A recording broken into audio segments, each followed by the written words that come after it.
Hi guys, it is Tanish and welcome back to another video. In today's video, I am showing you guys how I use my multi-positional embroidery hoop on my Brother SE1900. I start off by prepping everything that I will be needing for the night in my kitchen. I currently do not have an office, so I just kind of work wherever I can. I cut all of the fabric, I gather the embroidery vinyl and all of the thread that I will be needing. I was using the cheap thread that you get in a bundle off of Amazon for around 25 or 30 bucks, but I found that I got a lot of thread breaks and my needle kept jamming, so I did break down and get the Madeira polyneon thread off of allstitch.com.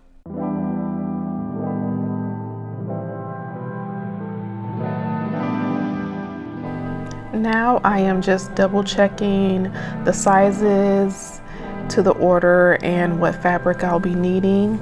I am in PayPal, I believe. That's where I create my invoices. I am currently not using my Etsy. I've been making sales through my Instagram.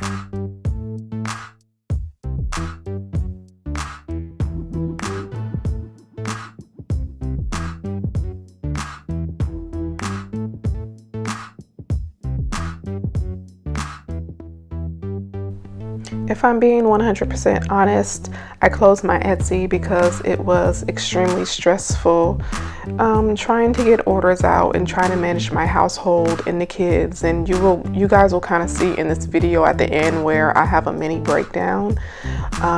You know, everybody wants to embroider and be successful, but it's like, if you are successful, how are you going to manage that? How are you going to manage the demand of people wanting your item and them wanting it in a timely manner? How are you going to manage the stress? How are you going to manage your time? These are things that I had a lot of difficulty with.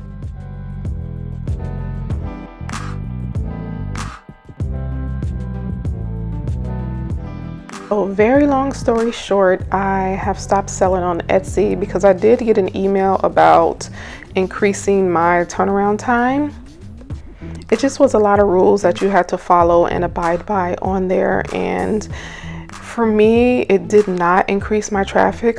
I drive pretty much my own traffic, you know, because I had such low sales on there. I think I have under 100. They really didn't put any traffic my way, so I really didn't lose anything by not selling on their platform.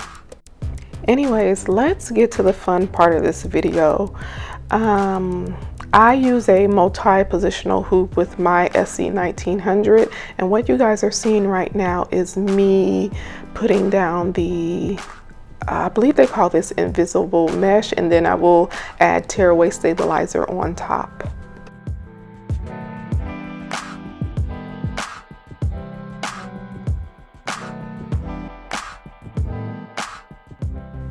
I have two of the 5x12 multi-positional hoops, and I like to prep both of them.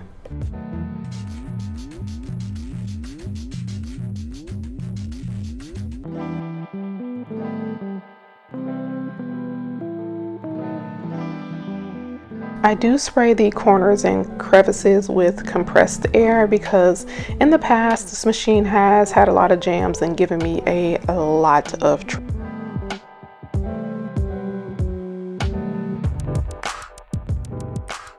Now I am pulling up the design that I will be using on the 6 shirts that I'm making.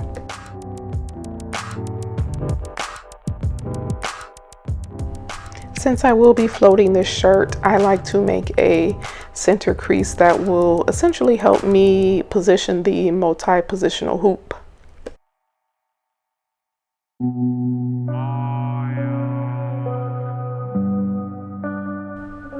I do like to make a mark on my shirts, but it is very difficult to see on a black shirt, and since this video I actually found some chalk to better help me see where the marks are.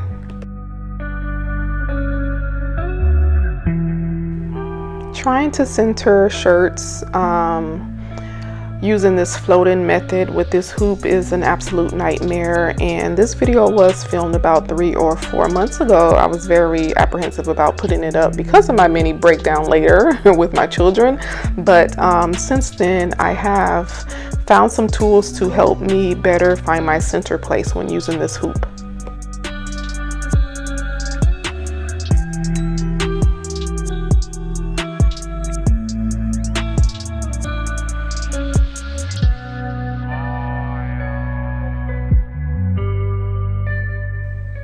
On this hoop there are 4 placement nodules, and I'm going to start off by using the first 2.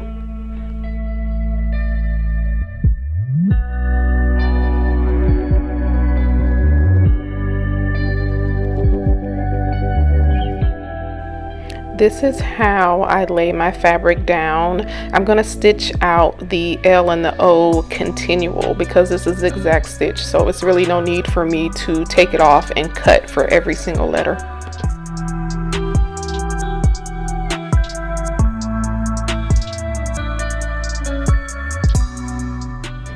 I do stand over this machine and I babysit it very, very closely. I'm also listening to my stitches just in case I hear a stitch that may be off, because this machine does jam quite often. Looking back, I do wish that I would have just gotten a PE800 because I don't even sew on this machine. I use my SE600 for sewing, and that machine, that little SE600 is a beast. I love that embroidery machine.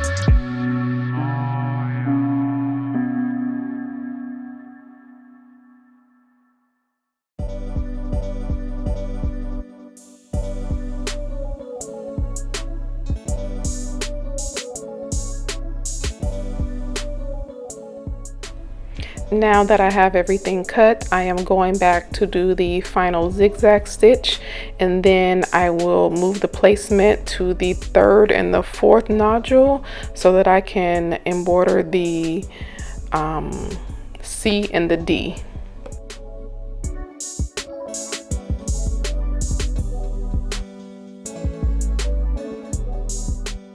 And by the way guys, if I did not mention it before, this shirt will say locked.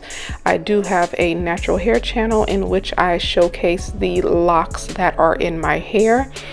This shirt is very popular within the locked community. Also, I am using an African fabric. It's called Ankara, and I did purchase this off of Etsy. Oh, you guys, look what happened. I took a sip of coffee. You cannot take your eyes off of this machine for nothing. Oh, Jesus.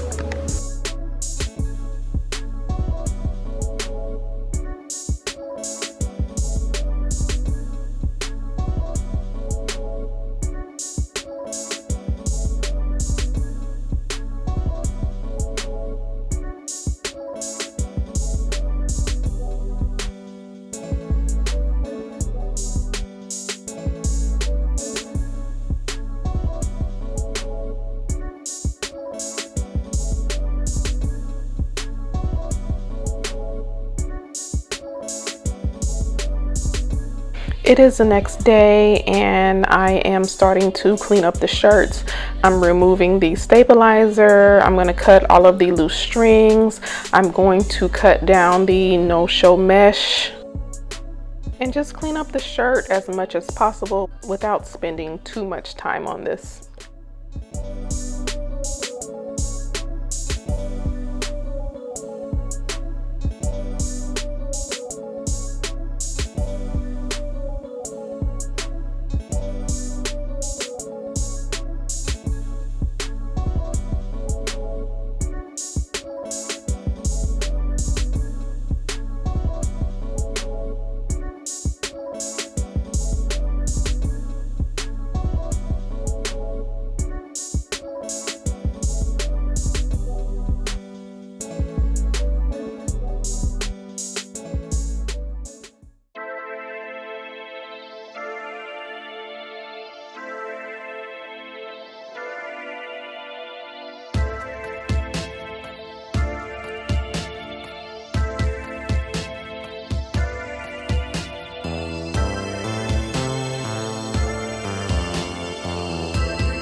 I am still cleaning up stitches and examining the shirts, just looking for any imperfections or anything I may have missed.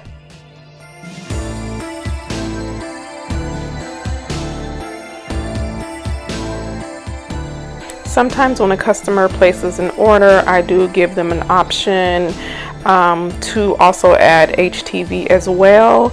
And with the HTV, I just include the definition of what it means to have locks in your hair.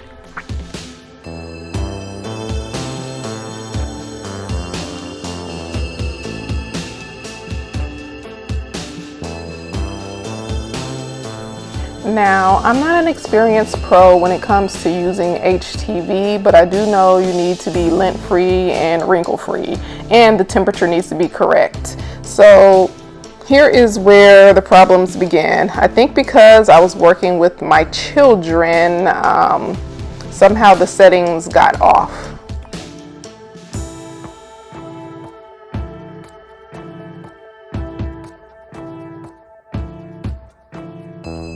So as I'm getting ready to transfer my daughter, as you see her little head pops in, she comes over and she's just kind of watching and playing around.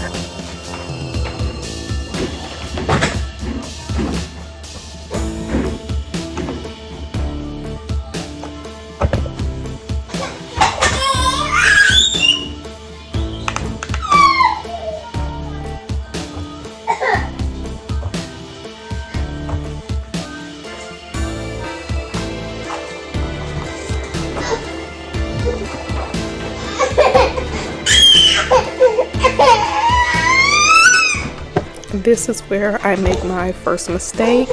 My daughter is crying and I forgot to adjust the temperature on the heat press. And then I actually reach over to pick her up to comfort her, and I did not apply the correct pressure to my heat press for the HTV to actually set.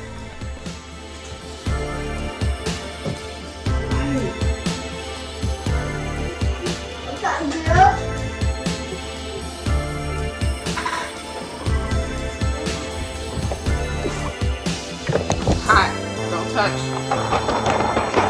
Hot.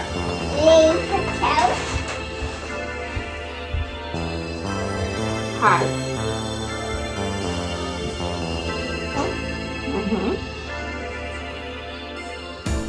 It's a cool peel, so at this point we just are waiting for the HTV to cool down so that I can peel it off.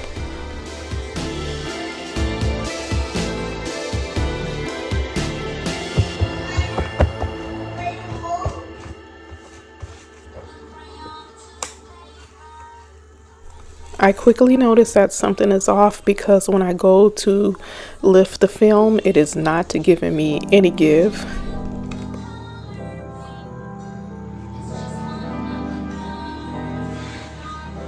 Get down here.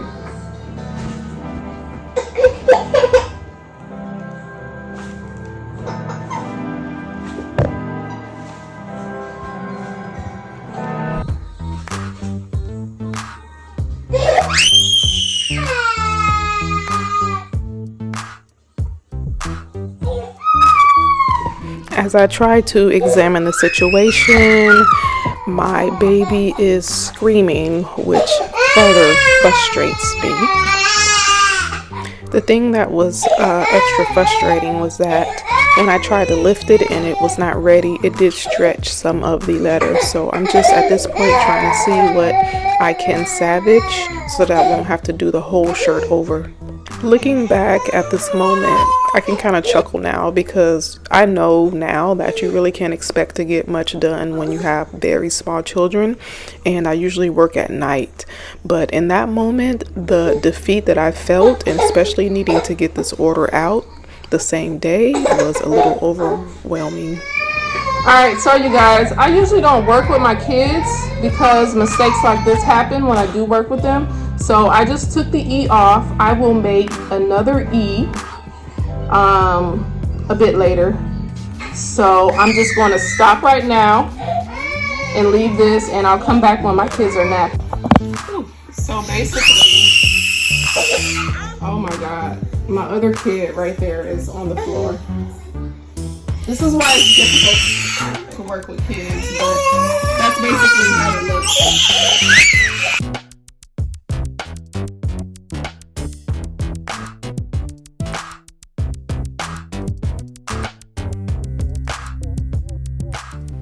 I was able to get the kiddos down for a nap. I refocused and I started packing up my orders.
At this point, I still could not get the HTV to adhere, so I decided to apply more heat at a higher temperature, and that seemed to work.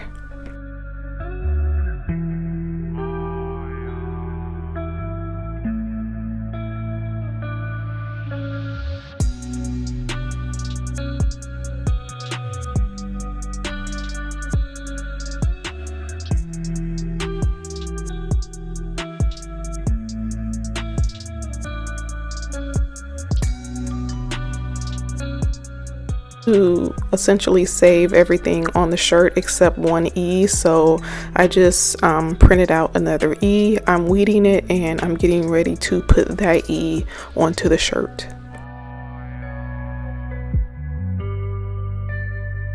Cricut mini heat press is great for little small areas where you really need to get in there.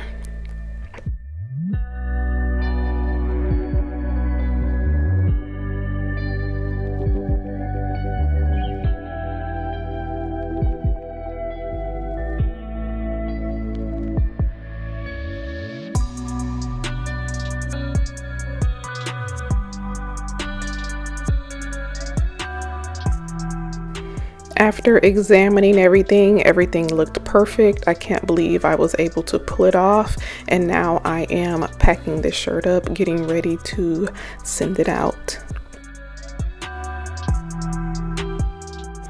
And the last step is to add a bit of tender touch.